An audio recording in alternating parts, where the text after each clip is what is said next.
Assalamualaikum warahmatullahi wabarakatuh. Sahabat sekalian, setiap manusia memiliki jalan hidupnya masing-masing. Ada yang sejak lahir berada di lingkungan yang taat beragama, tumbuh dengan didikan yang baik, dan terus berada dalam kebaikan. Namun, ada juga yang tersesat di perjalanan, jatuh ke dalam dosa, dan merasa jauh dari Allah Subhanahu wa Ta'ala.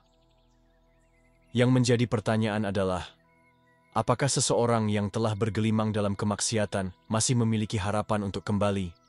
Apakah pintu taubat benar-benar terbuka bagi mereka yang selama ini hidup dalam dosa?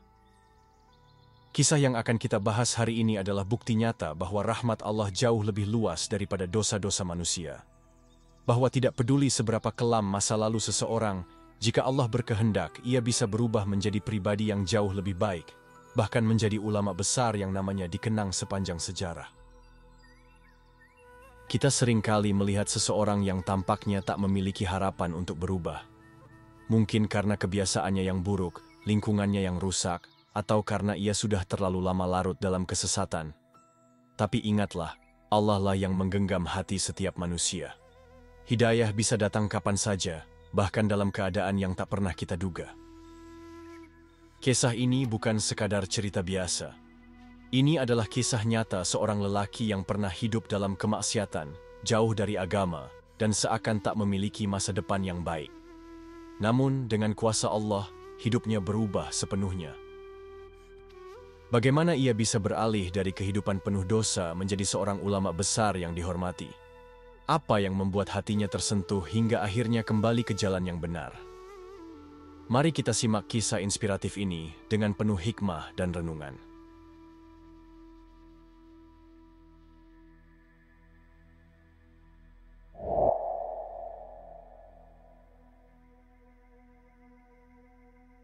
Hidup dalam gelimang maksiat. Dulu, ia adalah seseorang yang hidup dalam kegelapan. Sejak kecil, ia tumbuh di lingkungan yang jauh dari nilai-nilai agama. Orang tuanya tidak begitu peduli dengan pendidikan agama, dan pergaulannya membentuknya menjadi pribadi yang semakin tenggelam dalam dunia kemaksiatan. Ia menikmati kehidupan tanpa batas, di mana aturan agama hanyalah sesuatu yang didengar, tetapi tidak pernah diindahkan. Hari-harinya dipenuhi dengan kesenangan dunia. Ia sering menghabiskan malam di tempat-tempat hiburan, dikelilingi teman-teman yang sama-sama larut dalam dosa. Bagi mereka, hidup adalah tentang mencari kesenangan sebanyak-banyaknya sebelum ajal menjemput. Tak ada rasa takut akan dosa, tak ada beban dalam hati saat melakukan keburukan. Jika ada yang mengingatkannya, ia justru menertawakan mereka dan menganggap hidup terlalu singkat untuk dihabiskan dengan aturan-aturan yang mengekang. Tidak hanya itu, ia juga terkenal sebagai seseorang yang menantang kebenaran. Ia sering berdebat dengan orang-orang yang mencoba menasihatinya, mencari-cari alasan untuk membenarkan gaya hidupnya. Dalam pikirannya, agama hanyalah tradisi yang membatasi kebebasan. Bahkan, ia pernah berkata bahwa tidak ada yang bisa mengubah dirinya. Tidak ada yang bisa menyadarkannya dari jalan yang telah ia pilih. Namun, di balik semua kenikmatan yang ia rasakan, ada sesuatu yang selalu mengusik hatinya. Meski ia selalu tertawa di hadapan teman-temannya, dalam keheningan malam, ia sering merasa hampa. Seakan ada lubang besar dalam jiwanya yang tidak bisa diisi dengan kesenangan duniawi. Semakin ia mencari hiburan, semakin ia merasa kosong. Tapi ia menolak untuk mengakui perasaan itu. Ia terus meyakinkan dirinya bahwa hidup ini hanya tentang bersenang-senang, dan semua kegelisahan dalam hatinya hanyalah hal sepele yang tak perlu dipikirkan. Hingga suatu hari, dosa yang ia lakukan semakin besar. Ia mulai melakukan hal-hal yang bahkan sebelumnya ia anggap keterlaluan. Tidak ada lagi batasan. Jika dulu ia hanya mengikuti arus pergaulan yang buruk, kini ia menjadi pemimpin dalam keburukan itu. Ia membawa orang lain untuk ikut tersesat bersamanya. Ia tidak sadar bahwa setiap langkah yang ia ambil semakin menjauhkannya dari kebaikan, semakin menjerumuskannya ke dalam jurang yang dalam. Sampai akhirnya, Allah menegurnya dengan cara yang tidak pernah ia duga. Peristiwa itu mengubah segalanya. Sesuatu yang awalnya ia anggap sebagai kejadian biasa, ternyata menjadi titik balik dalam hidupnya. Momen yang mengubah hidup. Allah selalu punya cara untuk menyentuh hati hambanya, bahkan bagi mereka yang paling jauh darinya. Suatu malam, dalam keadaan mabuk, ia berjalan tanpa arah di sebuah gang sepi. Hatinya resah, meskipun ia tidak tahu mengapa. Kesenangan dunia yang selama ini ia kejar mulai terasa hambar. Ia tertawa, tapi hatinya kosong. Ia dikelilingi banyak teman, tapi tetap merasa sendirian. Saat itulah ia melewati sebuah masjid kecil yang masih menyala lampunya. Dari dalam, terdengar lantunan ayat suci Al-Quran. Biasanya, ia tidak pernah peduli dengan suara-suara seperti itu. Tapi kali ini berbeda. Ada sesuatu dalam bacaan itu yang membuatnya berhenti. Suara imam yang penuh kekhusyukan menggema di udara malam, menyayat hati yang selama ini tertutup oleh dosa. Ia berdiri terpaku. Kakinya ingin melangkah pergi, tetapi hatinya menahannya di tempat. Ayat yang dibacakan malam itu adalah firman Allah dalam surah Az-Zumar ayat 53. Katakanlah Muhammad, wahai hamba-hambaku yang melampaui batas terhadap diri mereka sendiri, janganlah kamu berputus asa dari rahmat Allah. Sesungguhnya Allah mengampuni dosa-dosa semuanya. Sungguh, Dialah yang Maha Pengampun, Maha Penyayang. Tubuhnya gemetar. Ia merasa seolah-olah ayat itu ditujukan langsung kepadanya. Benarkah masih ada harapan bagi orang sepertinya? Bukankah dosanya sudah terlalu banyak? Tapi Allah sendiri yang berfirman bahwa tidak ada dosa yang terlalu besar untuk diampuni. Tak lama kemudian, imam melanjutkan dengan ayat lain yang semakin menusuk jiwanya. Dan kembalilah kepada Tuhanmu, dan berserah dirilah kepadanya sebelum azab datang kepadamu, kemudian kamu tidak dapat ditolong. Quran Surat Az-Zumar ayat 54.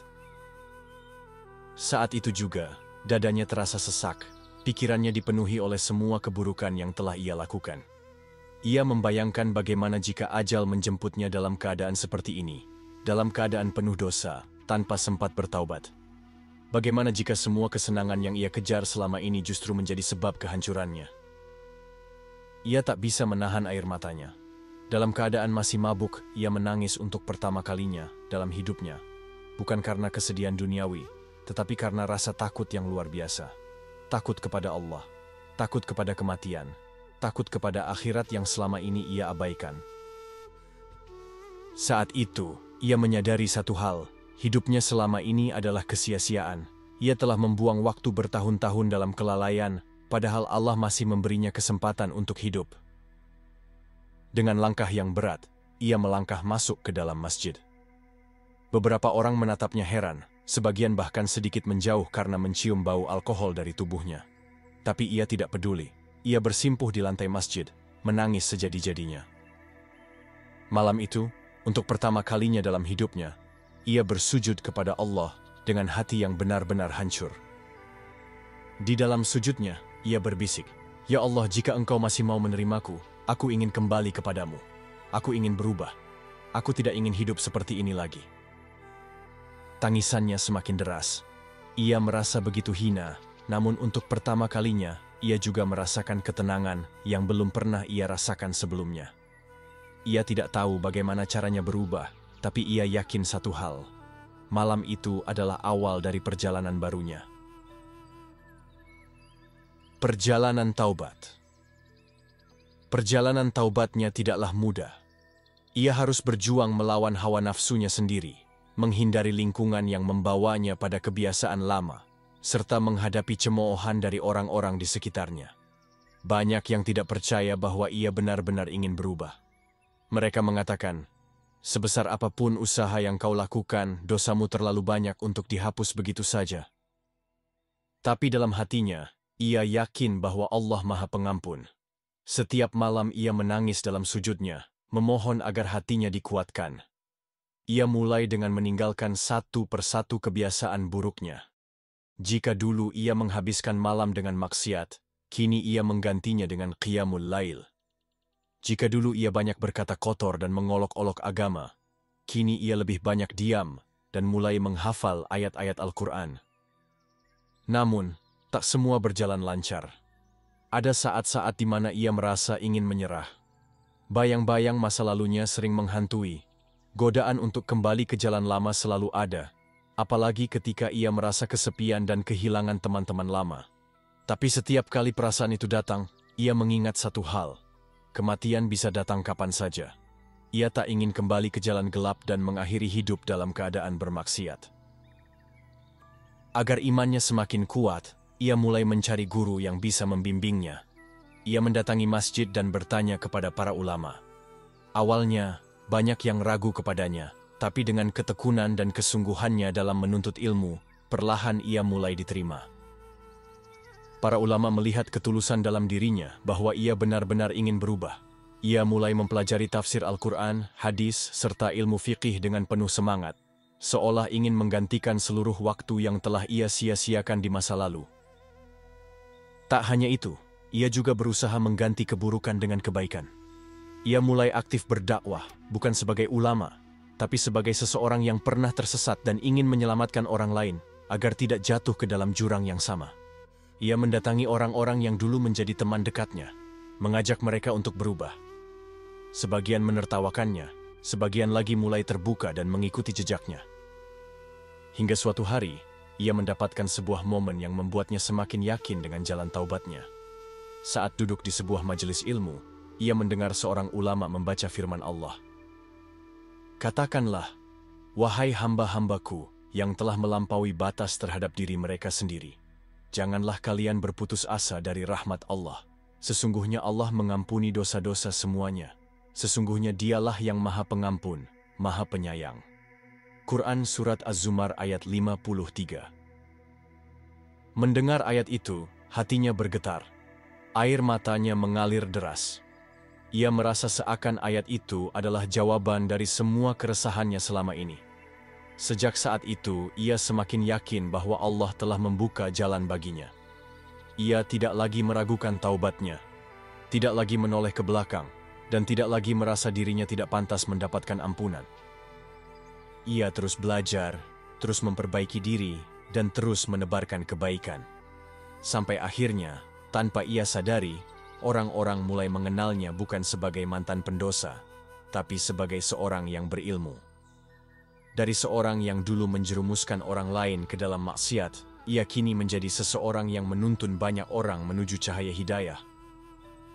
Perjalanan taubatnya mengajarkan satu hal, bahwa hidayah adalah milik Allah Subhanahu wa Ta'ala, dan siapapun yang bersungguh-sungguh mencarinya, pasti akan Allah bimbing menuju jalan yang benar. Menjadi ulama besar. Tahun demi tahun berlalu, ia tidak hanya memperbaiki dirinya, tetapi juga semakin dalam menyelami ilmu agama. Kesungguhannya dalam menuntut ilmu membawanya berguru kepada para ulama besar pada masanya. Ia belajar Al-Quran, hadis, fiqih, tasawuf, dan berbagai cabang ilmu lainnya. Setiap hari ia menghabiskan waktunya dengan membaca, menulis, dan berdiskusi tentang Islam. Dulu, ia adalah orang yang mengabaikan salat. Kini ia menjadi orang yang paling menjaga waktunya. Dulu, lisannya dipenuhi kata-kata sia-sia. Kini lisannya dipenuhi dengan zikir dan dakwah. Ia benar-benar menjelma menjadi sosok yang berbeda dari masa lalunya. Namun, perjalanan menuju kebaikan tidak pernah mudah. Banyak orang yang meragukan perubahan dirinya. Ada yang mengingatkan dosa-dosa masa lalunya. Ada yang mencemoohnya. Bahkan ada yang menolak menerima ilmunya karena latar belakangnya yang kelam. Tapi ia tidak goyah. Ia sadar bahwa taubat sejati bukan hanya dalam kata-kata, melainkan dalam kesabaran dan konsistensi. Ia tidak membalas hinaan dengan kebencian, tetapi dengan akhlak yang mulia. Seiring waktu, ketulusan dan keilmuannya mulai diakui. Murid-murid berdatangan untuk belajar darinya. Majelis ilmunya semakin besar dan pengaruhnya semakin luas. Orang-orang yang dulu mengenalnya sebagai ahli maksiat kini menghormatinya sebagai seorang alim. Ia tidak hanya menjadi seorang ulama yang cerdas, tetapi juga seorang guru yang penuh kasih sayang. Ia memahami betul bagaimana rasanya tersesat, sehingga ia tidak pernah meremehkan mereka yang masih dalam kesalahan. Ia berdakwah dengan penuh hikmah, menarik orang-orang dengan kelembutan, bukan dengan celaan. Suatu ketika, seorang pemuda yang hidup dalam kemaksiatan datang kepadanya dengan penuh kebingungan. Pemuda itu berkata, "Wahai guru, aku telah melakukan begitu banyak dosa. Aku takut Allah tidak akan menerimaku." Dengan senyum lembut, sang ulama menjawab, Jika dulu Allah menerima taubatku, lalu mengapa Dia tidak menerima taubatmu? Rahmat-Nya lebih luas dari segala dosa. Mulailah dari sekarang, dan jangan pernah menoleh ke belakang. Kata-kata itu menggema di hati banyak orang. Kisah hidupnya menjadi inspirasi bagi mereka yang ingin berubah. Dari seorang pendosa yang tak dipedulikan, ia kini menjadi penerang bagi banyak jiwa yang mencari jalan kembali kepada Allah. Pada akhirnya, saat ia meninggal dunia, ribuan orang datang untuk mensalatkannya. Air mata jatuh, bukan karena kesedihan semata, tetapi karena kehilangan seorang yang telah mengubah begitu banyak kehidupan. Ilmunya terus hidup dalam kitab-kitab yang ia tulis, nasihatnya terus diingat dalam hati murid-muridnya, dan kisahnya tetap dikenang sebagai bukti nyata bahwa siapapun bisa mendapatkan hidayah selama ia sungguh-sungguh mencarinya. Dari hidup yang penuh maksiat, ia berubah menjadi ulama besar. Dan semua itu berawal dari satu hal, kesadaran bahwa Allah selalu membuka pintu bagi mereka yang ingin kembali. Sahabat Islamic Reminder yang dirahmati Allah, kisah ini mengajarkan kita bahwa tidak peduli seberapa jauh kita tersesat, pintu taubat selalu terbuka. Allah tidak melihat siapa kita di masa lalu, tapi siapa kita hari ini dan usaha kita untuk kembali kepadanya. Jika Anda merasa hidup Anda penuh dengan dosa, jangan pernah putus asa dari rahmat Allah. Mulailah dari langkah kecil, berdoalah dengan tulus, dan berusahalah untuk berubah. Karena siapa tahu, justru dari tempat kita berdiri sekarang, Allah akan mengangkat kita ke derajat yang lebih tinggi. Bagikan video ini kepada teman dan keluarga, karena bisa jadi inilah cara mereka mendapatkan hidayah. Jangan lupa untuk like, subscribe, dan nyalakan lonceng notifikasinya, agar Anda tidak ketinggalan kisah-kisah inspiratif lainnya. Tulis di kolom komentar, apa pelajaran yang paling menyentuh hati Anda dari kisah ini? Sampai jumpa di video berikutnya. Wassalamualaikum warahmatullahi wabarakatuh.